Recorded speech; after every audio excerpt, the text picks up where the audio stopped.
Pourquoi le chercher ici? Parce qu'il n'est pas là, il est ressuscité.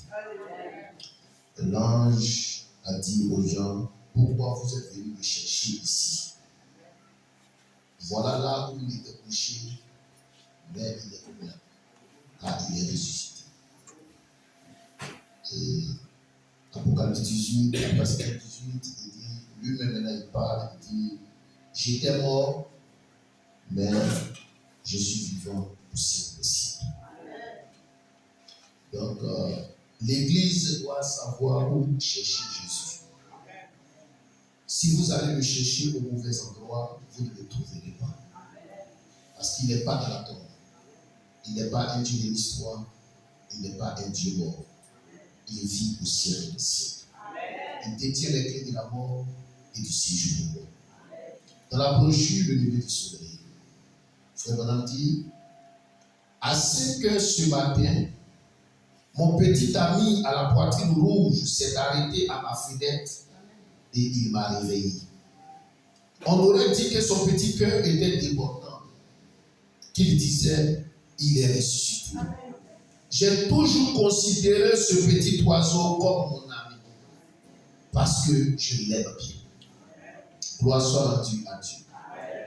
Et je tiens ici à rappeler que Frère Branham n'est pas mort pour le rouge-gorge. Et pas Frère Branham, Jésus n'est pas mort pour le rouge-gorge. Il n'est pas mort pour les oiseaux, il n'est pas mort pour les animaux. C'est pour vous et moi qu'il est mort.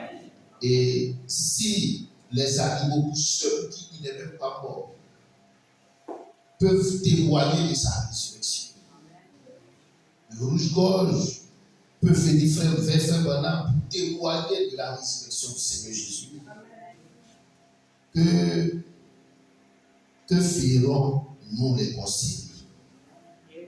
Parce que c'est de nous qu'il est question. Gloire soit rendue à Dieu. Toujours dans la même brochure, le lever du soleil, je vais aller ici, au verset 37, au paragraphe 37 tout. Alors le soleil, au lever du soleil, il y a eu un temps où le monde gisait dans l'obscurité la plus complète. Il était informe et il était vide. Et il était complètement couvert d'eau. Et il gisait là dans cette atmosphère sombre, morne, lugubre. Et l'Esprit de Dieu se mouvait au-dessus de cette eau. Et il a dit que la lumière soit. Dieu avait une raison de faire ça. Car enfoui sous cette eau, il y avait des semences qu'il avait plantées. Et il fallait qu'elles aient cette lumière du soleil pour pouvoir vivre. Et la toute première lumière qui a été donnée sur la terre, c'est la parole parlée de Dieu. Gloire soit rendue à Dieu. La toute première lumière qui a frappé la terre, c'est la parole parlée de Dieu. Amen. Il a dit que la lumière soit, et la lumière fut. Amen. C'est ainsi que les ténèbres se sont transformées en lumière. Amen. Gloire soit rendue à Dieu. Amen. Et ce matin, même s'il y avait une forme de ténèbres en vous, la parole de Dieu va transformer cela en lumière. Amen. Gloire soit rendue à Dieu, parce qu'il y avait de nouveau sous le soleil. Ce qui a été, c'est ce qui est et c'est ce qui sera. Amen. Pour que puisse être produite une création de joie et de vie sur cette terre. Alors l'Esprit de Dieu, quand il se mouvait avec amour et avec compassion, en ce grand jour-là, le premier jour, l'aube de la création sur la terre, le soleil s'est levé, il a balayé la terre de ses rayons et il en a asséché les eaux et a produit une atmosphère au-dessus d'elle. Et c'est ainsi que, pour la première fois, la joie Amen. Et la vie Amen. Allaient être produites. Amen. Allaient être produites sur la terre par une sémence. Cette heure-là a été glorieuse. Amen. Oh, ce lever du soleil là, c'est-à-dire pour Jésus-Christ maintenant. Amen. Le premier lever du soleil, c'était pour la création. Amen. Mais ce lever du soleil pour Jésus-Christ maintenant. Amen. Il dit ce lever du soleil là n'avait rien de comparable. Amen. Avec le lever du soleil de ce matin de Pâques. Amen. Cette fois, le soleil s'est élevé dans les cieux. Amen. A produit le lever du soleil. Amen. Le plus glorieux qu'il ait jamais eu. Amen. Parce qu'avec ce lever du soleil, amen, est arrivée une nouvelle plus importante qu'au lever du soleil du commencement. Amen. Ce lever du soleil a apporté la nouvelle qu'il est ressuscité. Amen. Il est revenu à la vie d'entre les morts. Comme il avait promis, il est ressuscité des morts. La première fois que le soleil s'est levé dans la Genèse, il apportait le message qu'il y aurait de la vie sur la terre. C'était la vie mortelle. Mais cette fois-ci, quand le soleil s'est levé, il y a eu un double lever du soleil. Est-ce que je peux entendre un amen? Il y a eu un double lever du soleil. Un autre lever, celui du Fils. Gloire soit rendue à Dieu. Pas seulement celui du soleil, mais il y avait aussi celui du Fils. Gloire soit rendue à Dieu, qui s'était levé cette fois-ci, pas pour apporter la vie mortelle, mais pour apporter la vie éternelle à toutes les sémences promises de Dieu. Est-ce que ce matin il y a des sémences promises de Dieu ici? Toutes les sémences promises de Dieu dont il avait vu par sa préscience qu'elles se trouvaient sur la terre. Gloire soit rendue à Dieu. Gloire soit rendue à Dieu. Je continue. De même que les végétaux n'auraient pas pu vivre là-bas au commencement sans qu'il y ait le soleil pour leur donner la vie, de même aujourd'hui, quand les fils de Dieu sont sur la terre, il faut qu'il y ait la lumière du Fils pour leur donner la vie éternelle. Ceux qu'il avait choisis, qu'il connaissait avant la fondation du monde, il les avait choisis en lui-même avant la fondation du monde. Et le matin de Pâques, donc enfoui quelque part dans la terre, il y avait nos corps à ce moment-là, car nous sommes la poussière de la terre. Et dans le ciel, il y avait un livre de souvenirs. Et ses attributs étaient en lui. Il savait que, parce que ce Fils de Dieu était ressuscité, cela ramènerait aussi à la vie tous les fils de Dieu qui avaient été prédestinés à arriver à ce grand jour-là. Je n'entends pas ton amen. Est-ce que quelqu'un s'identifie à ça? Il savait que la chose se ferait ainsi. Et ce lever du soleil-là, combien plus glorieux il a été que celui du commencement. Au moment où l'eau a paru pour la première fois, maintenant, ce grand événement où le sceau de Pâques a été brisé. Gloire soit rendue à Dieu. Je bénis le nom du Seigneur. De ce qu'il y a eu le lever du soleil. Lorsque nous plantons, nous mettons la sémence en terre. La sémence a été jetée en terre. Mais la sémence doit se reproduire. Elle doit germer. Pour pouvoir donner du fruit. Mais il y a un détail qui ne dépend plus de la sémence. Il y a un détail qui ne dépend pas de ses efforts. Il y a un détail qui ne dépend pas d'elle. Quel est ce détail? C'est le lever du soleil. Le soleil doit apporter ses rayons sur cette sémence-là. Gloire soit rendue à Dieu. Et vous êtes la sémence de Dieu qui a été placée sur la terre ici. Vous allez vous débattre dans vos jeux de prière, dans le fait d'aller à l'église, pratiquer la religion. Tout ça c'est bien. Tout ça c'est intéressant. Tout ça c'est l'ordre de Dieu. Mais il y a un détail, ça c'est le détail qui dépend de vous. Mais il y a un détail qui ne dépend pas de vous. Il faut que le soleil se lève au-dessus de vous pour vous donner ses rayons, pour vous donner sa puissance, pour vous donner sa force, pour vous donner son énergie. Gloire soit rendue à Dieu. Et je bénis le nom du Seigneur parce que ce n'est pas de moi, mais Dieu a prévu décrète qu'il y ait un lever du soleil sur la vie, sur ta vie, sur ta vie. Et la bonne nouvelle ce matin, c'est qu'il n'est plus dans la tombe, il est ressuscité. Il a payé le prix pour que vous et moi, nous revenions à la vie. Alléluia. Voilà pourquoi Paul s'est décrié la mort d'éternité. À cause de la résurrection, à cause de la puissance de Jésus, je dois vous dire ce matin que quand Paul a dit que la mort est détruite, et qu'il a dit que la mort est liée, je dois vous annoncer ce matin que Paul est mort. Alors de quoi Paul parlait? Sur quoi Paul défiait la mort? Pourquoi Paul s'est permis de défier la mort alors qu'ils l'ont tué? Quelqu'un aurait dit, non, on ne peut pas le tuer parce qu'il a toujours la parole. Non, il a défié la mort. Pas parce qu'il croyait que lui, Paul, il n'allait pas mourir, mais parce qu'il croyait qu'il allait avoir une résurrection. Et que la résurrection allait briser la puissance de la mort.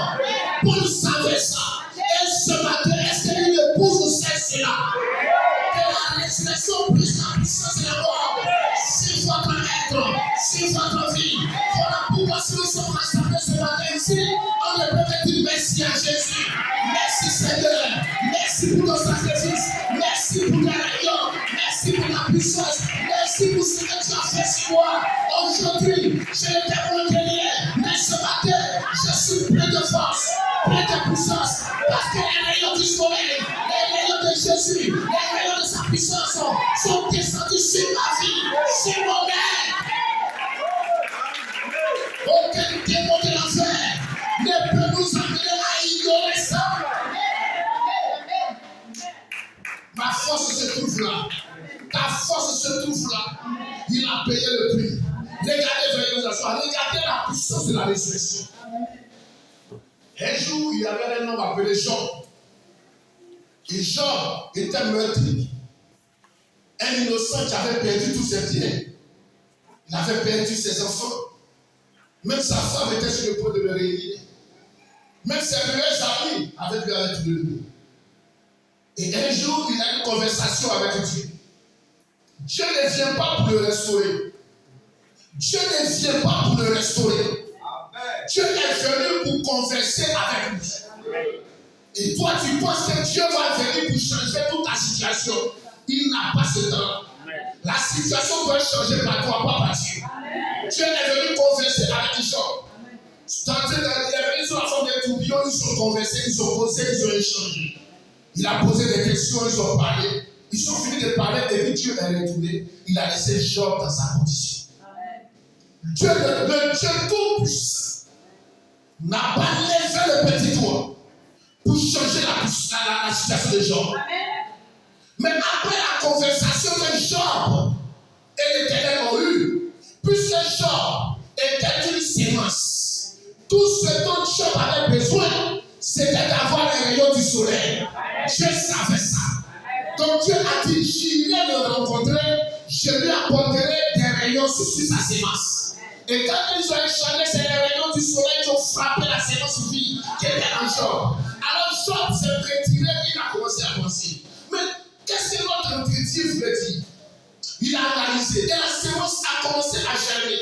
Et tout à coup, la sémence a saisi quelque chose. Et il a dit, même si les vers devant ma chair, mes yeux verront mon Rédempteur. Il a saisi la résurrection. Et à partir de ce moment-là, le diable a reculé. Les situations ont reculé. Toute sa vie avait changé. La restauration était venue à lui. C'était pas Dieu qui avait levé le petit doigt. Mais Job avait saisi la puissance de la résurrection. Et ce matin, si tu saisis la puissance de la résurrection, même si c'était le Gaza, le Genève, on dévoré, Dieu va le restaurer, il va le ressusciter, il va le ramener à la vie, parce qu'il est le rayon soleil. Grâce à Dieu, il a versé son sang.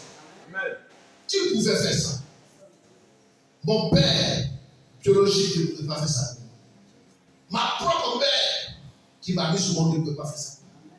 Qui pouvait faire ça? Moi-même, je ne peux pas faire ça pour ma femme.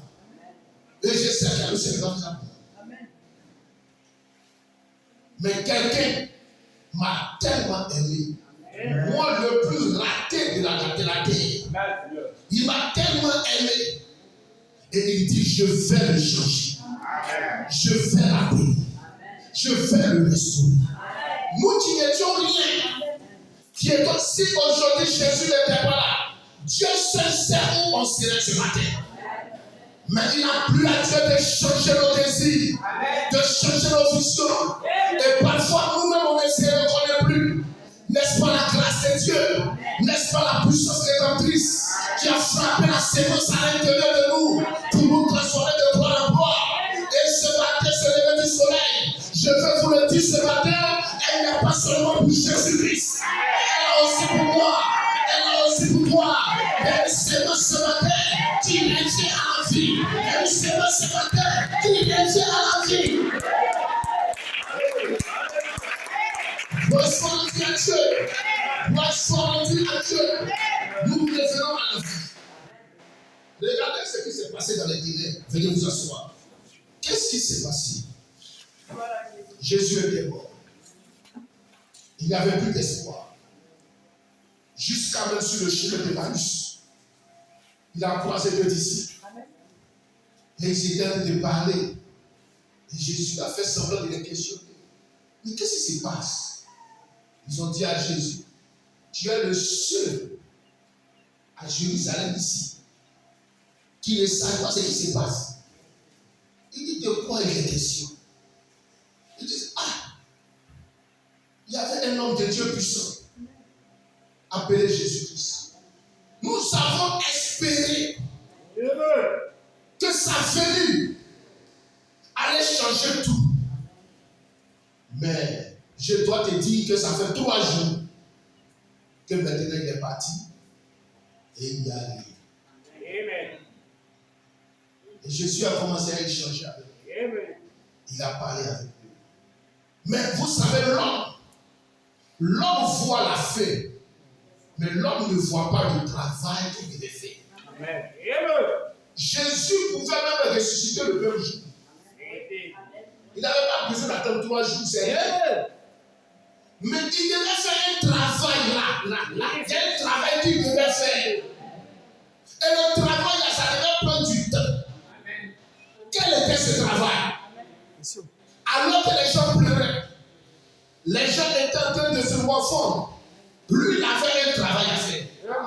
Quel était ce travail? Il n'est pas allé au ciel. Toi, ta préoccupation, c'est d'aller au ciel. Mais il avait un travail à faire. L'homme le plus saint, l'homme le plus bien, la lumière la plus rayonnante devait descendre dans les profondeurs des ténèbres. Il devait aller là où la lumière ne se sentirait pas bien. Il devait aller dans les ténèbres. Pourquoi faire? Pour aller prendre les clés de la mort et du séjour des morts. Parce que celui qui détenait ces clés-là se trouvait là-bas. Et celui qui détenait les clés ne voulait pas venir à la lumière, il voulait rester là-bas. Donc la lumière était condamnée à aller dans les ténèbres pour aller prendre ces clés-là. Voilà pourquoi dans Apocalypse 1:18, il dit, je vous rappelle que je suis vivant. Je ne suis pas mort. Autrefois j'étais mort, mais je suis vivant. Je détiens les clés de la mort. Du séjour les morts de mort. Petit enfant, n'ayez pas peur. Même si ce matin, vous êtes dans la mort, moi Jésus, je détiens les clés de la mort et du séjour des morts. J'ai accompli le travail. J'ai pris les clés. Je détiens les clés. N'ayez pas peur.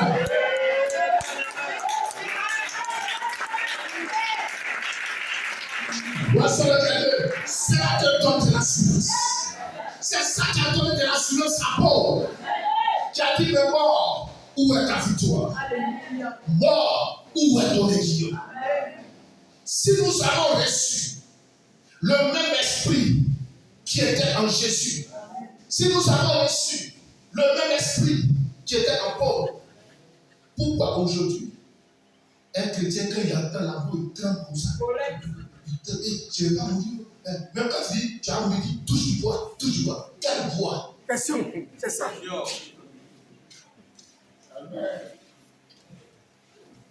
Aujourd'hui, un fils de Dieu doit affronter la mort librement. Juste. Vérité. Tous ceux qui ont peur de la mort, c'est parce qu'ils ont encore des attachements ici. Voilà pourquoi Dieu va briser tous les attachements. Un fils de Dieu n'aura plus d'attachement ici. C'est juste. Tout sera détruit. Alors tu seras prêt pour partir. Jésus a brisé tous les attachements. Il était prêt pour partir. Et je m'identifie à cette résurrection. Je m'identifie à cette puissance. Et on ne peut pas parler de résurrection s'il n'y a pas mort. Oh, la résurrection. Mais il y a un chemin pour parler de la résurrection, c'est la mort. Tu viens de ressusciter, mais tu as peur de la mort. Tous les fils de Dieu maintenant, dans cette période, sur cette troisième phase, la peur doit les quitter. Amen. Comme la peur a quitté Paul. Comme la peur, mais ça n'a pas empêché qu'on tue Paul. Ça n'a pas empêché ça. Donc même quand la peur va te quitter, ça ne va pas empêcher au diable de venir prendre ta vie. Au contraire, il sera heureux de venir prendre ta vie. Mais toi aussi, sois heureux parce que tu sortiras de là. Et si vous avez cette assurance, comme Job l'avait, vous allez voir, tout sera reçu. Job avait peur de la mort. Il avait peur, il dit, mais la mort a frappé mes pieds, a frappé mes enfants, a frappé tous mes proches. Aujourd'hui, je suis malade, je suis frappé du sein, je suis la cendre. Je vais bientôt mourir. Il a commencé à se plaindre. Comment des hommes justes sont frappés et meurent. Il a commencé à bavanter dans le nom de Dieu. Dieu a dit, attache ta ceinture. Je vais te poser des questions et tu me réponds. Et quand Dieu a fini de parler tout ça, Job était maintenant prêt pour rencontrer la mort. Amen, amen, amen. Voilà pourquoi il a dit à la mort, même si les vers dévorent ma chair, mes yeux verront mon état. C'est-à-dire, il avait accepté que même la mort peut venir maintenant. Il n'avait plus peur. Dieu a dit, tu as réussi le test de Job. Tu as vaincu le dernier ennemi. Car le dernier ennemi, c'est la mort. Job, tu as réussi le test. Et l'épouse doit réussir le test. Tu dois faire le dernier ennemi. N'ayez pas peur. Vous avez la résurrection dans vos chaînes. Gloire soit rendue à Dieu. Gloire soit rendue à Dieu. Fais vraiment prêcher, n'ayez pas peur plusieurs fois. C'est important. Car la plus grande malédiction que le diable a jetée sur l'église, c'est la peur. La peur de la maladie. La peur de l'échec. La peur de mourir. La peur. Mais quand vous naissez réellement en Christ, la peur vous quitte. Amen. Vous affrontez chaque situation. Amen, Seigneur. Vous savez que votre vie est dans sa main. C'est juste. Et le diable ne peut pas prendre cette vie. Vérité. Parce que cette vie est en sécurité dans la main du Seigneur. Alléluia. Il détient les clés de la mort Amen, Seigneur. et du séjour des morts. Amen, Seigneur. Qu'est-ce que la mort? Amen, La Seigneur. mort est. Amen. Les rayons du soleil ont déjà frappé la sémence. Les rayons du soleil, Jésus, ont déjà frappé la sémence. La sémence finira par germer. Elle finira par produire du fruit. Satan, tu es venu en retard. Parce que les rayons du soleil ont déjà frappé la sémence. Et ce jour-là, quand le soleil s'est levé, les rayons du soleil avaient déjà frappé le corps de Jésus. Satan était venu en retard. Les femmes étaient venues en retard. Parce que l'ange a dit, vous êtes en retard. Celui que vous cherchez n'est plus ici. Il est déjà ressuscité. Et je vais dire à l'église ce matin, vous êtes venus en retard. Jésus n'est plus dans l'église. Il est à ton cœur. Il est à ton âme. Il est à l'intérieur de toi. Il vit avec ton aide.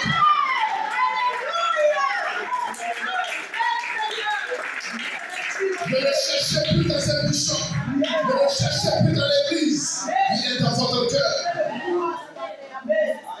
Je vous rencontrerai là. Gloire soit à Dieu. Il est dans votre cœur. Le lieu d'adoration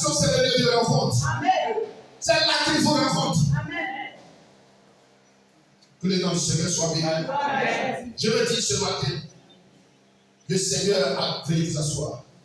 Le Seigneur a tout fait. Amen. Il nous a donné la richesse. Amen. Il nous a donné son esprit. Amen. Il nous a donné sa puissance. Amen. Frère Branham me dit, Alléluia. il dit, je pense que le Seigneur a beaucoup fait pour nous. Il a fait plus que son devoir. Amen. Alléluia. Il dit, regardez, Amen. quand on était égaré, il nous a envoyé les prophètes. Amen. Après les prophètes, il dit lui-même, comme ça ne suffit pas, lui-même il vient. Amen. Il est venu lui-même. Amen. Il dit, comme sa venue ne suffit pas, il a donné sa vie. Amen. Il a encore donné sa vie. Amen. Comme ça ne suffit pas, il nous a donné encore les anges messagers. Amen. Et il ne s'est pas arrêté là. Amen. Comme ça ne suffit pas, il nous a donné encore le quintuple du ministère. Il continue de nous donner sa loi. Il continue de faire plus que son devoir. Pour que toi, tu ne sois jamais perdu. Et tu ne seras jamais perdu. Parce qu'il a travaillé pour que ton âme soit scellée jusqu'au jour de la rédemption. Ne minimisez, vous pouvez minimiser mon travail. Mais ne minimisez pas le travail du Seigneur Jésus. Tout ce qu'il a fait portera du fruit. Tout ce qu'il a porté portera, tout ce qu'il a fait portera du fruit. Ne minimisez pas ça. Et n'écoutez pas ce que Satan vous dit. Que non, ce n'est rien. Vous partez commémorer, vous partez faire ceci. Ça ne veut rien dire. Il y a des gens là, toujours que ce qu'on fait là, ça ne veut rien dire. C'est ton problème. Mais je vais te donner une nouvelle. Un homme reçoit ce qu'il reçoit par rapport à son identification. Prenez un monsieur qui se lève tous les matins, alors que son épouse lui dit, chérie, donne l'argent de cocotte, donne l'argent du marché. Il dit, chérie, je l'ai mis. Chérie, je l'ai mis. Chérie, il n'y a pas l'argent sur moi. Chérie, je l'ai mis. Chérie, je l'ai mis. Ce monsieur-là, je vous informe, il mourra pauvre. Amen. Pas parce que Jésus a dit qu'il doit mourir pauvre, parce que lui-même, il appelle la pauvreté tous les matins. Amen. Je l'ai mis. Je l'ai mis. Et sa parole va finir par se réaliser sur lui. Voilà pourquoi ceux qui ont le secret de la richesse ne disent pas ces paroles-là. Ils disent, je vais voir ce que je peux faire. Je vais voir ce que je peux faire. Attends-moi un peu, tel jour, je vais faire ça. Parce qu'il y a des paroles que un fils de Dieu ne doit pas prononcer. Parce que Satan va, c'est là que Satan va te rappeler que ta parole est puissante. Parce que là, il sera pressé de laisser cette parole se réaliser. Amen, Seigneur. Et c'est la même chose quand vous vous identifiez à la parole. Comme le révérend James avait prêché. Il dit qu'il y avait beaucoup de vierges en Israël. Mais Marie s'était identifiée à cette promesse qu'une vierge doit concevoir. Et à force de méditer là-dessus, la promesse a choisi Marie. Et il y avait beaucoup de croyants en Égypte, parmi les enfants d'Israël. Ce n'était pas Abraham seulement, le père de Moïse, c'était le fils de Dieu seulement. Mais Abraham était celui qui s'identifiait à la promesse. Chaque soir, il priait, Seigneur, n'oublie pas ta promesse de nous envoyer un libérateur. N'oublie pas ta promesse de nous envoyer un libérateur. À tel point que le libérateur est sorti de sa maison. Ce n'était pas le fruit du hasard. Et quand vous suppliez, vous demandez, et ce matin, je parle de la résurrection, je m'identifie à la résurrection, je parle de cela, ça finira par arriver dans ma vie, parce que je me suis identifié à cette résurrection.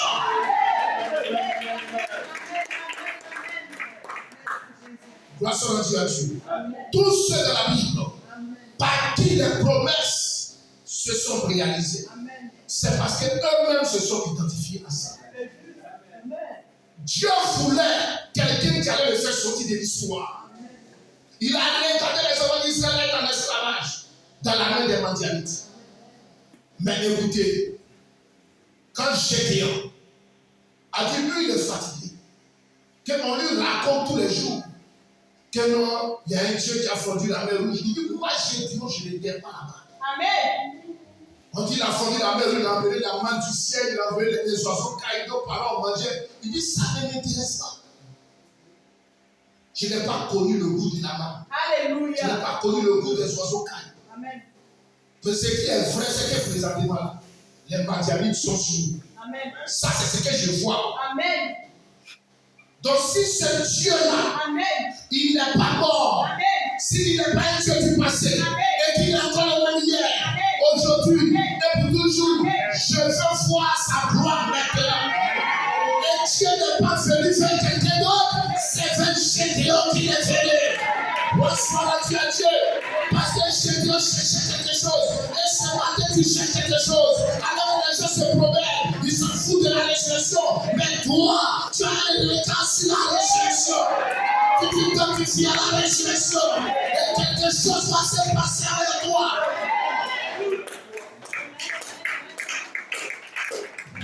Bonsoir à Dieu. Les gens nous prennent pour des fous. J'ai dit, oh, l'église, vous allez partir à 9h. À 6h, encore, vous allez vous lever pour partir. Alléluia. Merci, Jésus.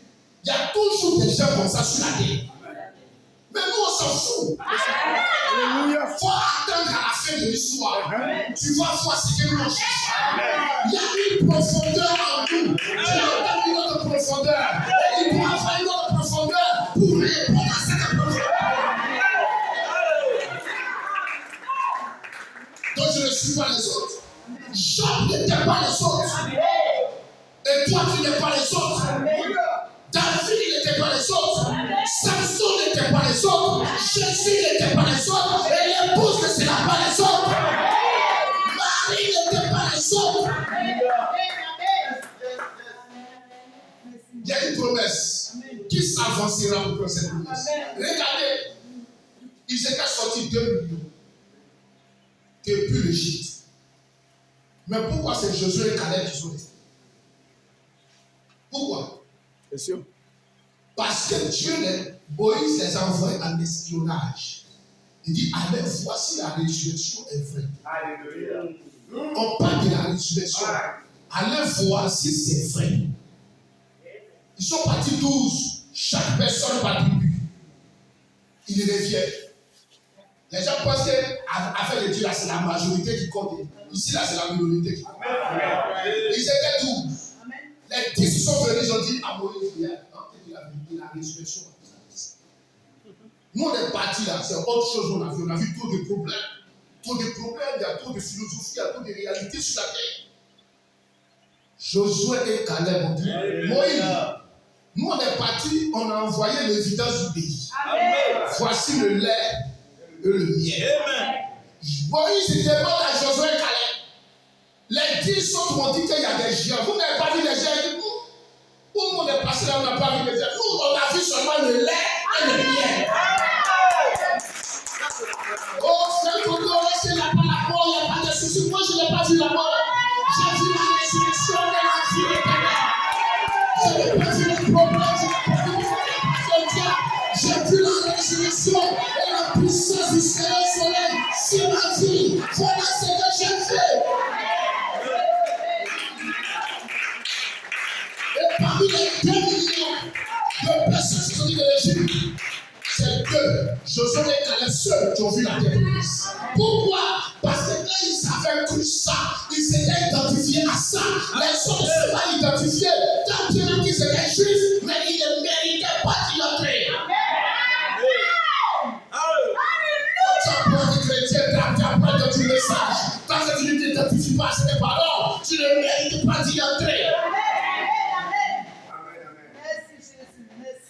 Il y a la parole, il y a la parole. Il y a beaucoup de personnes qui ne s'identifient pas. Amen, amen. Et juste, ils ne s'identifient pas aux promesses. Amen, Seigneur. Qui ne s'identifient même pas aux choses de Dieu. Mais nous, on n'est pas venu pour dire parole, parole. On est venu pour s'identifier. Amen.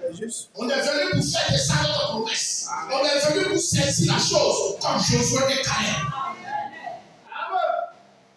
Donc, ces matin, nous ne sommes pas ici pour simplement parler d'une résurrection. Non! Oh non, il est ressuscité, ça fait 2000 ans. Ça ne me concerne pas. Hein. Si toi, tu penses que ça fait 2000 ans, moi, j'étais fort. Que sa résurrection, là, ça a apporté des rayons. La puissance a touché la séance. Et c'est fini, tu es venu en état. Vous pouvez philosopher, essayer de décourager les gens. Je disais aux gens, vous êtes sur les réseaux sociaux, vous découragez, le message n'est pas bon, vraiment, mais ceci. Et vous, vous êtes venu en retard. Moi, où je suis assis là, il y a caillou dans le dos. En plus, c'est quand on dit qu'on est Jésus, qu'on est quand on parole. Où je suis assis là, c'est Dieu ou rien. Peu importe ta philosophie, tout ce que tu dis là, ça passe. Ça passe. C'est la parole de Dieu, c'est qui peut entrer. Il n'y a pas de chose qui peut entrer ici. Quand j'entends la résurrection, j'entends. Mon oreille entend. Mais quand j'entends la débauche, mon oreille n'entend rien. Je ne sais pas de quoi tu parles. J'ai mon oreille entend que les choses de Dieu. L'oreille là, tu penses que c'est pour toi? C'est les oreilles de Dieu. Les yeux là, tu penses que c'est pour toi? C'est les yeux de Dieu. Et Dieu prend ça pour regarder n'importe quoi, pour entendre n'importe quoi.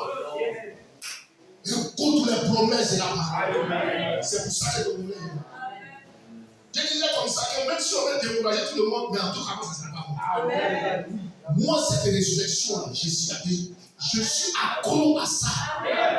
De toutes les façons, tu ne crois pas, tu vas mourir. Tu crois, tu vas mourir. Mieux vaut croire pour que si au moins il y a quelque chose dedans là, tu sais si c'est ça. C'est idiot de ne pas croire. Je crois à la résurrection. Je crois que je serai ressuscité. La tombe ne pourra pas nous retenir. La puissance de la mort ne pourra pas nous retenir. Aussi, quand tu viens à la résurrection, tu sais que Jésus-Christ. Et c'est une réalité.